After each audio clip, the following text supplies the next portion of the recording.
According to the International Labor Organization, 26% of all victims of sex trafficking worldwide were children of all ages.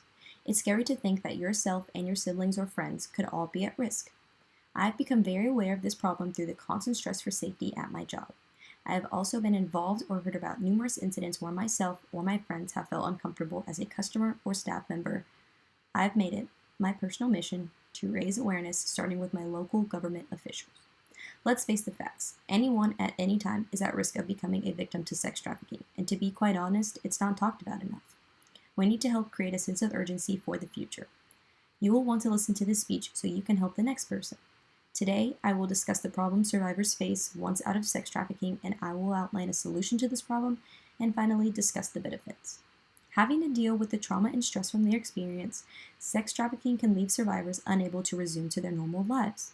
According to the U.S. Health and Human Services, people usually have a hard time getting back on their feet in order to deal with their mental and physical needs.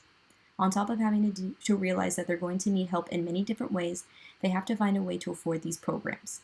Coming out of an experience like this, of course, you don't have a way to make money, and finding one in already trying times is difficult, especially ones that can keep up with the bills. Lastly, it's going to be very difficult for them to build healthy and trustworthy relationships in the future due to their past. The first steps in recovering often ask you to trust your providers, which can be challenging because you never know someone's true intentions. It puts survivors between a rock and a hard place, and it's all things that need to happen immediately to get their lives back on track. Although there isn't one solution to this growing problem, reaching out to our politicians could be a start. In an article titled, "What Calling Congress Achieves," I read that the Senate alone received over 6.4 million letters last year. That's a whole bunch, so in order to reach out to your locals, you need to make it special. You need to personalize them to get their attention.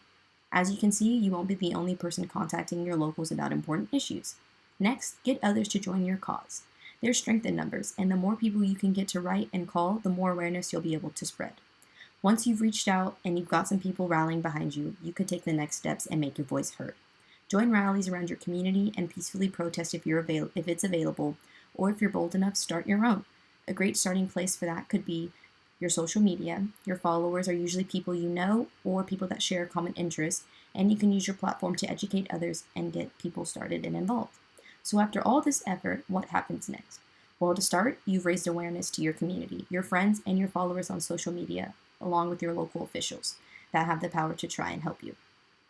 To take it a step further, you could try and start a petition. In order to do that, you need to describe what's going on, why you're concerned, what you want to happen, and why people should sign. You're going to want to keep this short and sweet with all the necessary information, and you'll have to get the word out on this as well, so people know about it and have the opportunity to participate. If I were to start a petition on this topic, I would want the TVPA, the Trafficking Victims Protection Act, to be amended to incorporate more rehabilitation programs. I read a short portion of a dissertation by Kelly Evans on sex trafficking survivors and the help that they can receive.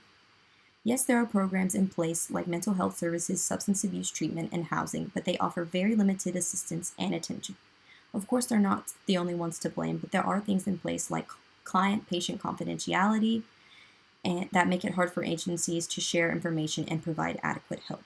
She did report that the HHS, the Health and Human Services, is working to develop more resources and help along the lines of specialized providers and pro bono cases.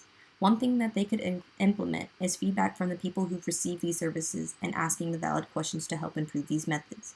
Although it sounds like they're working quite hard to make these programs better, I believe that there is more that can be done. Are you ready to get started? Today, I've established the urgency this crisis creates. Sex trafficking is a crime that happens in broad daylight, and victims need extensive help beyond justice. The solution? Get your politicians involved. By reaching out to your local government officials, we can raise the awareness needed to make some much-needed changes. Let's get others educated and decrease the number of people being lured into this crime. Write a letter to your local government officials today and shine a light on the severity of this growing situation. I personally live in Texas, so our officials may be a little bit different, but you can start off by introducing yourself and addressing why you're contacting them. As I mentioned earlier, make your call, email, or letter personal. Make it unique so that it stands out and it gives them something to remember you by. Thank you for listening.